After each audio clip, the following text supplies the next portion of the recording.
Taste the Daily.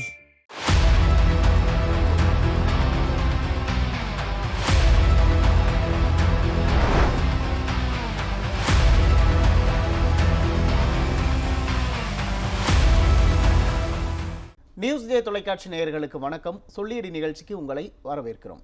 இன்றைய சொல்லியடி நிகழ்ச்சியின் சிறப்பு விருந்தினராக எம்டிசி அண்ணா தொழிற்சங்கத்தின் வடக்கு மண்டல தலைவர் ES சதீஷ் பாபு அவர்கள் நம்மோடு இணைந்திருக்கிறார். அவரிடம் பேசலாம். சார் வணக்கம். வணக்கம் சார், தமிழ்நாடு அரசோட போக்குவரத்து துறை ரொம்ப அவலமான ஒரு சூழல்ல இருக்கு.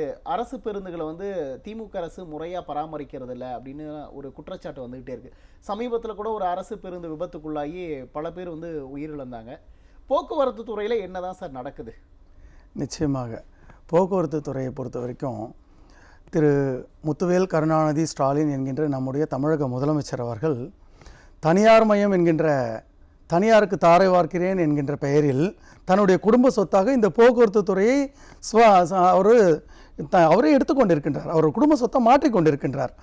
அதனுடைய விளைவாகத்தான் இந்த போக்குவரத்து துறைக்கு தேவையான அடிப்படை கட்டமைப்பு வசதிகளுக்கான எந்த ஒரு பணியையும் அவர் செய்யாமல் புறந்தள்ளி கொண்டிருக்கின்றார். அது எப்படி சார் போக்குவரத்து துறையை சொந்த துறையா தனது சொத்தா எப்படி முதலமைச்சர் ஸ்டாலின் மாத்துறாருன்னு எதன் அடிப்படையில் நீங்க சொல்றீங்க? நிச்சயமாக நீங்கள் கேட்ட கேள்வி சிறந்த கேள்வி. இதற்கு நான் தெளிவாக பதில் சொல்கிறேன். ஸ்டார் வால்ட் என்கின்ற ஒரு கம்பெனியின் மூலமாக ஓட்டுநர் நடத்துனர்களை முதலில் பணிக்கு எடுத்தார். ஓகே. நேரடியாக அரசு அதிகாரிகள் நேரடியாக பணியாளர்களை பணியில் எடுப்பது வழக்கமாக இதுவரை இருந்து வந்தது. அதனை மாற்றி ஸ்டார் வால்ட் கம்பெனியின் மூலமாக வருகின்ற ஓட்டுநர் நடத்துனரை தான் எடுக்க வேண்டும் என்று ஒரு எழுதப்படாத ஒரு விதியை வகுத்து விட்டார். அதன் அடிப்படையிலே இவர்களுக்கு தேவையான ஓட்டுநர் நடத்துனர் ஸ்டார் வால்ட் கம்பெனி மூலம் எடுக்கப்பட்டது. அந்த ஸ்டார் வால்ட் கம்பெனியிலிருந்து எங்களுக்கு இலகு பணி என்று சொல்கின்ற இரவிலே டீசல் பிடிக்கின்ற பணி, இதர பணிகள் அனைத்திற்குமாக ஆளுங்கட்சியினுடைய தொழிற்சங்கத்தை சேர்ந்த உடல்நலம் பாதிக்கப்பட்ட பணியாளர்களுக்கு மாற்று பணியாக வழங்கப்பட்டு கொண்டிருந்தது இது நாள் வரையில். அதனை மாற்றி அந்த ஸ்டார் வால்ட் கம்பெனியில் இருக்கின்ற அந்த தொழிலாளர்கள் தான் அந்த இலகு பணியை செய்ய வேண்டும் என்கின்ற அடிப்படையிலேயே அவர்களுக்கு வழங்கப்பட்டு கொண்டிருக்கின்றது இப்பொழுது. இது ஒரு பக்கம்.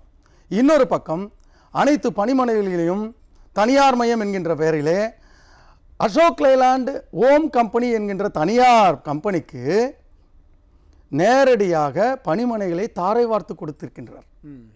அந்த பணிமனைகளிலே இயக்கப்படுகின்ற மின்சார பேருந்துகள் என்னதும் அந்த அசோக் லேலாண்ட் ஓம் கம்பெனியினுடையது. அதில் இயக்கப்படுகின்ற ஓட்டுநர் நடத்துனர் இருவருமே ஸ்டார் வால்ட் என்கின்ற அந்த தனியார் கம்பெனியுடைய ஓட்டுநர் நடத்துனர்கள். ஆக பேருந்துகளும் தனியார் மயம், அதில் இயக்குகின்ற ஓட்டுநர் நடத்துனர்களும் தனியார் மயம். ஆனால் அவை அனைத்தையும் பராமரிக்கின்ற ஒழுங்கு நடவடிக்கை அதை சரிபார்க்கின்ற அரசு அதிகாரிகள், எம்டிசியினுடைய சம்பளம் வாங்குகின்ற அதிகாரிகள் சுமார் 25 பேர் அந்த பணிமனைகளை பணி செய்கின்றார்கள். ஓகே.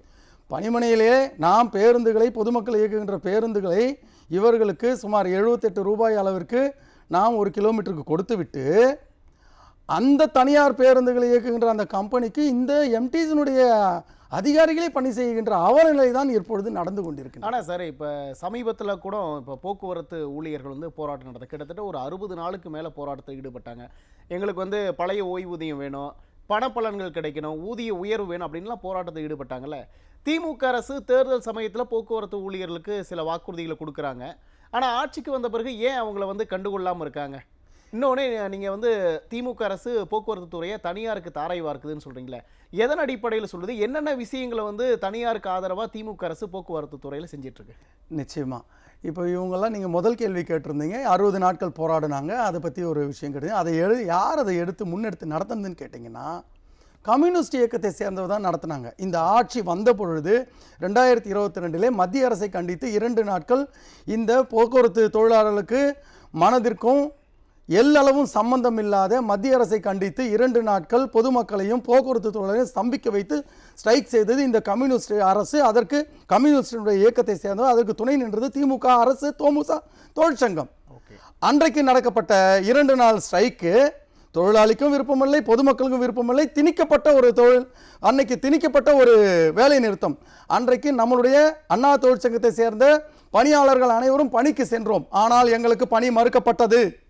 அன்று எங்களால் பணியை செய்ய முடியாமல் தடுக்கப்பட்டது. அண்ணன் எடப்பாடியுடைய மேலான கவனத்திற்கு கொண்டு வந்ததனுடைய அடிப்படையிலேயே நாங்கள் அன்னைக்கு 2 நாட்கள் பணி செய்தோம். ஆனால் எங்களுக்கு பணி மறுக்கப்பட்டது. இப்பொழுது இதே தொழிலாளர்களுக்கு அவர்களை ஏமாற்றி கொண்டிருக்கின்ற இந்த கம்யூனிஸ்ட் இயக்கமானது அண்ணன் எடப்பாடியார் அவர்கள் ஆட்சியில் இருந்த பொழுது 4 ஆண்டு காலத்தில் 14வது ஊதிய ஒப்பந்தத்திலே இந்த தொழிலாளர்களை மடைமாற்றி ஏமாற்றுகிறது அண்ணன் எடப்பாடியார் அரசு என்று கூப்பாடு போட்டு பனிமலையிலே கூடி கும்மி அடித்தார்கள். இடைக்கால நிவாரணமாக அண்ணன் எடப்பாடியாரால் 1000 ரூபாய் கொடுத்ததை விமர்சனம் செய்து ஒரு நாளைக்கு 30 ரூபாய் போதுமா எடப்பாடியாரே என்று தரங்கட்ட வகையிலே தமிழக முதலமைச்சரை விமர்சனம் செய்து கூடி கும்மி அடித்த அதே கம்யூனிஸ்ட் இயக்கம் 2021 25 கோடி நேரடியாக தன்னுடைய வங்கி கணக்கிலே பெற்றுக்கொண்டு இன்றைக்கு லெனினுடைய மார்க்சிஸ்ட் கம்யூனிஸ்ட் வழி வந்தவர்களாக இருக்கின்ற இந்த கம்யூனிஸ்ட் இயக்கமானது முத்துவேல் கருணாநிதி ஸ்டாலினுடைய கம்யூனிஸ்ட் இயக்கமாக மாறிப்போய் இன்றைக்கு தொழிலாளருடைய அத்தனை பேருடைய நம்பிக்கை இழந்து அவர்களை மாற்றி இன்றைக்கும் எதிர்வருகின்ற சட்டமன்ற தேர்தலில் சில சீட்டுகளை பெறுவதற்காக தொழிற்சங்கங்களை தவறாக பயன்படுத்தி கொண்டிருக்கின்ற ஒரு சூழ்நிலையின் அடிப்படையிலே தான் இந்த ஓய்வு பெற்ற தொழிலாளர்களை 60 நாட்கள் காலை 6 மணி முதல் காலை 9 மணி முதல் மாலை 5 மணி வரை சும்மா உட்கார வைத்து ஒரு கபட நாடகம் நடத்தினார்கள். ஆனால் புரியுது சார். இப்போ எதிர்க்கட்சி தலைவர் வந்து தொடர்ச்சியாக சொல்லிட்டு இருக்காரு என்னன்னா, திமுக அரசு வந்து புதிய பேருந்துகளை வாங்குறதே இல்லை, அதிமுக ஆட்சி காலத்தில் வாங்கின பேருந்துகளை வச்சு தான் இன்னும் வந்து ரன் பண்ணிட்டு இருக்காங்க, பேருந்துகளை பராமரிக்கிறதுல. இப்போ சமீபத்தில் நடந்த விபத்து கூட பேருந்து திமுக அரசோட அலட்சியம் பேருந்து பராமரிப்பு செய்யாதனால தான் நடந்திருக்கு. டயர் வெடிச்சிருக்கு, நிறைய இடங்களில் வந்து அரசு பேருந்துகளை பிரேக் பிடிக்கிறதில்ல, நிறைய இடங்களில் ஆஃப் ஆகிடுது, பயணிகள் வந்து தள்ளிக்கிட்டு போகிறாங்க, சீட்டுகள் தானாக கலந்துக்கிட்டு விழுகக்கூடிய சூழலை நம்ம பார்க்குறோம். ஏன் போக்குவரத்து துறையில் திமுக அரசு பேருந்துகளை பராமரிக்காமல் ஏன் இவ்வளோ அலட்சியமாக இருக்காங்க? நிச்சயமாக இந்த அரசு போக்குவரத்து துறையில் இயக்கப்படுகின்ற பேருந்துகளின் மீது மக்களுடைய நம்பிக்கை இழக்க வேண்டும் என்பதை இந்த ஸ்டாலினுடைய இந்த முத்துவேல் கருணாநிதி ஸ்டாலின் அரசினுடைய தலையாய எண்ணமாக இருக்கின்றது. அதனை வழிநடத்தும் விதமாகத்தான் இந்த பேருந்துகளை பராமரிப்பதற்கான உதிரி பாகங்களை வாங்கி கொடுப்பதில்லை, அதற்கான பணியாளர்களையும் எடுக்கவில்லை. தொழில்நுட்ப பணியாளர்களை எடுத்து கிட்டத்தட்ட 10 ஆண்டுகளுக்கு மேல் ஆகிறது. இல்லை, அப்போ அரசு பேருந்துகள் மீது மக்களுக்கு இருக்கக்கூடிய நம்பிக்கையை வந்து சிதைச்சி தனியாரை ஊக்குவிக்கிறதுக்காக தான் அரசு பேருந்துகளை திமுக அரசு பராமரிக்காமல் இருக்கு அப்படின்னு சொல்றீங்களா? நிச்சயமாக அந்த அடிப்படையில் தான் இன்றைக்கு பார்த்தீங்கன்னா வால்வோ வந்து பஸ் வாங்குகிறேன் என்று சொல்கிறார், 20 பஸ்ஸை வாங்கியிருக்கிறாங்க. யானை பசிக்கு சோளப்பொரியா? ஓகே. இதுக்கு முன்னாடி இருந்த உங்களுடைய தகப்பனார் இருந்தாரே முத்துவேல் கருணாநிதி அவர்கள், அன்றைக்கு அவர் இருந்த பொழுது வாங்கப்பட்ட பேருந்துகள் எண்ணிக்கை வால்வோ பஸ்ஸுடைய எண்ணிக்கை எவ்வளவு? இதே அரசு போக்குவரத்து கழகத்தினுடைய போக்குவரத்து தொழிலாளர்களாக இருக்கின்ற ஓட்டுநர்கள் தான் அன்றைக்கு சிறப்பு 2 மாதம் வால்வோ பேருந்துகளை இயக்குவதற்கான ட்ரைனிங் கொடுக்கப்பட்டு அவர்கள் தான் இயக்கினார்கள் அந்த வால்வோ பேருந்துகளை. இன்றைக்கு அதே சிவசங்கரன் கேட்டால் என்ன சொல்கின்றார், இந்த தனியார் பேருந்துகளை இயக்குவதற்கு, இந்த மின்சார பேருந்துகளை இயக்குவதற்கு இந்த ஓட்டுநர்களுக்கு சரியான போதிய அளவு திறமை இல்லை, அதனால் நாங்கள் தனியாருக்கு தருகிறோம் என்று சொல்கின்றார். அவர்கள் இயக்குகின்ற அந்த தனியார் பேருந்தை இயக்குகின்ற அந்த ஓட்டுநருடைய அத்தனை பேருடைய எல்லா விஷயங்களும் எடுத்து பாருங்கள். புதிதாக லைசன்ஸ் பெற்றவர்கள், பணிக்கு வந்து வண்டியை ஓட்ட தெரியாதவர்கள், நடு ரோட்டில் இருக்கின்ற சென்டர் மீடியனை கோடு என்று நினைத்துக் கொண்டு நேராக விட்டு பேருந்தை பழுதாக்கி அப்ப இந்த மாதிரி அனுபவம் இல்லாதவங்களை ஓட்டுநர் பணிக்கு நியமிச்சா அது மக்களோட உயிரோட விளையாடுற மாதிரியான விஷயம் இல்லையா? அது நிச்சயமாக அப்படித்தான் உயிரோடு விளையாடி கொண்டிருக்கிறார்கள். அன்றைக்கு நடந்த 9 பேருடைய மரணத்திற்கான காரணம் அவர் சிஎல் டிரைவர் என்று சொல்லுகின்றார்கள். நீங்கள் எடுத்து பாருங்கள். ஓகே. அதை இயக்குகின்றவர்கள் முழுமையான திறமையான ஓட்டுநரே கிடையாது. இந்த போக்குவரத்து துறையிலேயே முழுமையான திறமையான ஓட்டுநர்களை புறந்தள்ளி தனியாரில் இருக்கின்ற பேருந்துகளை எடுத்து இந்த பண்டிகை நாட்களில் இயக்குகின்ற சூழ்நிலை தான் இன்றைக்கு நடந்து கொண்டிருக்கின்றது. போக்குவரத்து துறையிலே நல்ல ஒரு திறமை மிக்க தொழிலாளர்களை பயன்படுத்துவதே கிடையாது. ஆனால் சார், இப்போ ஓட்டுநர்கள் பற்றாக்குறை இருக்குது, நடத்துனர்கள் பற்றாக்குறையெல்லாம் இருக்குல்ல, இதற்கெல்லாம் என்ன காரணம்? இதுவும் தனியாரை நோக்கி போக்குவரத்து துறையை தள்ளுறதுக்கான ஒரு முயற்சியா? நிச்சயமா. நீங்க போக்குவரத்து பணியாளர்கள் காரணங்கள் வந்து ஒரு பணிமனையிலையும் ஒரு 160 வண்டி 110 வண்டி 50 வண்டி 60 வண்டி இயக்கப்படுகிறது என்றால் அங்கே போக்குவரத்து பணியாளர்கள் பற்றாக்குறையின் காரணமாகத்தான் இந்த பேருந்துகள் இயக்கப்படவில்லை என்று தொழிலாளர்கள் மீது பழி போடுகின்ற சூழ்நிலை தான் இப்பொழுது இருக்கின்றது. சரி போகட்டும், நீங்கள் தான் ஸ்டார் வால்ட்டில் இருந்து தனியார் பேருந்துகளை தனியார் ஓட்டுநர்கள் நடத்துனர்கள் எடுத்து இயக்குகின்றீர்களே, அவர்களை வெற்றி இந்த பற்றாக்குறையை ஏன் சரி செய்யவில்லை? ஏனென்று சொன்னால் அவர்களுக்கு இந்த பேருந்துகளை இயக்குவதற்கு நாம் வருகின்றோமே, இந்த பணி நமக்கு நிரந்தரமில்லை, இந்த ஸ்டார் வால்ட் என்கின்ற கம்பெனிக்கும் இந்த நிறுவனத்திற்கும் போக்குவரத்து துறைக்கும் சம்பந்தமில்லை என்கின்ற வகையிலே அவர்கள் அறிந்து கொண்டதனுடைய காலத்தினுடைய கட்டாயத்தினால் அவர்கள் பணியில் வருவதில்லை. ஆனால் இயக்கப்படாத பேருந்திற்கு இந்த நிரந்தர பணியாளர்களை குற்றம் சுமத்தி கொண்டிருக்கிறது இந்த போக்குவரத்து அதிகாரிகளை வைத்து இந்த போக்குவரத்து துறை மந்திரி அவர்கள். சார் இன்னொரு விஷயம், இப்போ போக்குவரத்து துறைங்கிறது மக்களுக்கு சேவை மனப்பான்மை, சேவை துறையாகத்தானே செயல்படணும். இதை ஏன் தனியாரை ஊக்குவிக்கிறதுனால திமுக அரசுக்கு இதில் என்ன லாபம் இருக்குது? நிச்சயமா நீங்கள் கேட்ட கேள்வி நல்ல கேள்வி. இப்போ தனியாருக்கு இவங்க வந்து தாரை வார்த்து கொடுத்துருக்காங்க. தாழ்தள சொகுசு பேருந்து, தாழ்தள பேருந்து, சொகுசுன்னு சொல்லக்கூடாது, தாழ்தள பேருந்து. இப்போ இவங்க விடியல் பேருந்துன்னு ஒன்று இயக்குறாங்க மகளிருக்கு இயக்கப்படுகின்ற விடியல் பேருந்து. இன்னைக்கு இவங்க கூண்டு கட்டி இருக்கிற அந்த பஸ் எல்லாம் பாருங்க 3லிருந்து 2 அடி 4 அடி உயரம் இருக்கும். அதுல வருகின்ற மகளிருடைய வயதுக்கு எண்ணி பாருங்க 65 வயதிற்கு மேற்பட்டவர்கள் தான் இருக்கும். அவர்கள் ஏறவே முடியாது அந்த பேருந்துல. அதையே வந்து இந்த தனியார் பேருந்துல தாழ்தள பேருந்து. ஏன் இப்ப நீங்க மாற்றி யோசிங்க, தாழ்தள பேருந்துல அந்த மகளிர் அனுப்புங்க, பணம் கொடுத்து போற பேருந்தையும் வந்து இந்த நிரந்தர பணியாளர் வச்சு இயக்கி பாருங்க, நிச்சயமாக வருவாய் கூடும், மக்களுக்கு சேவையும் கிடைக்கும். ஏன் அதை செய்ய மாட்டேன்றீர்கள் என்று சொன்னால் இவர்கள் முழுவதுமாக தனியார் பேருந்து என்கின்ற பெயரிலே தன் குடும்ப சொத்தாக இந்த போக்குவரத்துறையை மாற்ற வேண்டும் என்கின்ற ஒரே நோக்கம்தான் இவருடைய அஜெண்டா. இல்லை, ஒரு பக்கம் வந்து பணியாளர்கள் பற்றாக்குறை, ஓட்டுநர்கள் இல்லை, நடத்துனர்கள் இல்லை. இன்னொரு பக்கம் அரசு பேருந்துகளை சரியான முறையில் பராமரிக்காமல் இருக்கிறது.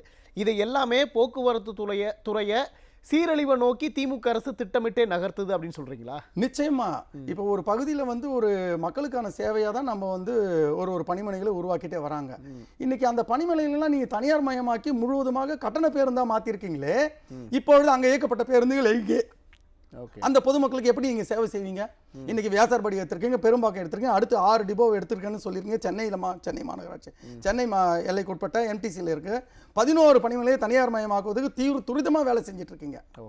இப்போ அந்த இடத்துலலாம் இயக்கப்பட்ட மக்களுக்கான பேருந்துகள் எங்கே? உங்களுடைய விடியல் பேருந்து எங்கே? அந்த மகளிர் பேருந்து இப்பொழுது எங்கே இருக்கின்றது? அத்தனையும் காயிலாங்கடைக்கு சென்று விட்டது. உங்களுடைய தனியார் பேருந்து, மின்சார பேருந்துகள் கட்டணத்தில் இயக்கப்படுகின்றது. ஆனால் இன்னொரு குற்றச்சாட்டு கூட திமுக அரசு மீது வைக்கப்படுது. அதாவது இந்த மகளிருக்கு விடியல் பேருந்து, இலவச பேருந்து விட்ட பிறகு பேருந்துகளோட எண்ணிக்கையை திமுக அரசு குறைச்சிருச்சு அப்படிங்கிற ஒரு குற்றச்சாட்டும் இருக்குல்ல. உண்மையிலே அப்படி திமுக அரசு செஞ்சிருக்கா? பேருந்துகளோட எண்ணிக்கையை குறைச்சிருக்கா? நிச்சயமாக குறைக்கப்பட்டது. ஒரு வழித்தடத்திலையும் நீங்கள் போய் கணக்கெடுத்து பார்த்தீங்கன்னா, முன்பு இயக்கப்பட்ட மகளிர் பேருந்தாக இருக்கணும், அதுக்கு முன்பு நம்ம இயக்கப்பட்ட வெள்ளை நிற பேருந்துகள், அதில் தான் வந்து அனைத்து சலுகைகளும் கிடைக்கப்பட்டிருக்கும். அந்த மாதிரியான பேருந்துகள் குறைந்த கட்டணத்தில் இயக்கக்கூடிய அந்த பேருந்துகள் அவையெல்லாம் இப்பொழுது இல்லையே. இவர்கள் லிப்டை கடித்த அந்த பேருந்துகள் இப்பொழுது எங்கே இருக்கின்றது? நீங்கள் ஆரம்ப காலகட்டத்தில் இவர்கள் நம்முடைய அண்ணனுடைய எடப்பாடியாரோட காலத்தில் வாங்கப்பட்ட பேருந்துகளுக்கு முன்பின் அனைத்திலையும் லிப்டை கடித்து இயக்கினார்கள். மகளிர் பேருந்து, விடியல் பேருந்து என்று அதுக்கு பெயரெல்லாம் சூட்டினார்கள். ஸ்டாலின் பேருந்து என்று வேறு அதுக்கு பெயர் சூட்டினார்கள். எங்கே போயிட்டு அந்த ஸ்டாலின் பேருந்து, மகளிர் பேருந்து, விடியல் பேருந்து அத்தனையும் காயிலாங்கடைக்கு சென்று விட்டது. இன்றைக்கு அதுக்கு மாற்றாக தனியார் பேருந்துகளாக இருக்கின்ற அசோக் லேலண்ட் ஹோம் கம்பெனியினுடைய எம்டிசிக்கே சம்பந்தம் இல்லாத அந்த பேருந்தை எவ்வாறு நீங்கள் எம்டிசி லோகோவை பொறுத்து ஓட்டுகிறீர்கள்? தனியார் கான்ட்ராக்டர் என்று இருக்க வேண்டும் அல்லவா? எந்த ஒரு அரசு ஒரு கான்ட்ராக்டில் ஒரு பேருந்தோ ஒரு காரையோ எடுக்கின்றார்கள் என்றால் அவர்கள் என்ன எழுதியிருக்கும்? Contract on contract MTC. ஏன் இல்லை? அந்த இயக்குகின்ற அந்த ஸ்டார் வால்ட் கம்பெனியுடைய ஊழியர்களுடைய யூனிஃபார்ம் ஏன் இல்லை? அதே இலகு பணியில் செய்கின்றவர் ஸ்டார் வால்ட் என்கின்ற அந்த டி ஷர்ட்டை போட்டுக்கொண்டு ஓட்டுகிறார்கள். அதே எம்டிசி என்று போட்டிருக்கின்ற இந்த தனியார் மின் பேருந்து இயக்குகின்ற ஓட்டுநர்கள் எம்டிசி ஊழியருடைய யூனிஃபார்மை போட்டுக்கொண்டு ஓட்டுகிறார்கள். அந்த கண்டக்டர்கள் டிக்கெட்டே வழங்குவதில்லை. அதை டிக்கெட் வழங்காத காரணத்தினால் இந்த அரசு ஊழியராக இருக்கின்ற சிஏஏ அவர்களை பரிசோதனை செய்யும் பொழுது டிக்கெட் ஏன் வழங்கவில்லை என்று கேட்பதற்கு தயங்குகிறார்கள். ஏன் என்று சொன்னால் இந்த ஸ்டார் வால்ட் கம்பெனியுடைய ஊழியர்கள் அனைவரும் பினாமி கம்பெனியாக இருக்கின்ற சபரீசனுடைய கம்பெனி. நம்முடைய தமிழக முதலமைச்சர் முத்துவேல் கருணாநிதி ஸ்டாலினுடைய மருமகனாக இருக்கின்ற சபரீசனுடைய கம்பெனி அது. அந்த ஒரே காரணத்திற்காக இந்த ஊழியர்கள், இந்த அரசு அதிகாரிகள் அவர்களை கேட்பதற்கு தயங்குகிறார்கள், பயப்படுகிறார்கள்.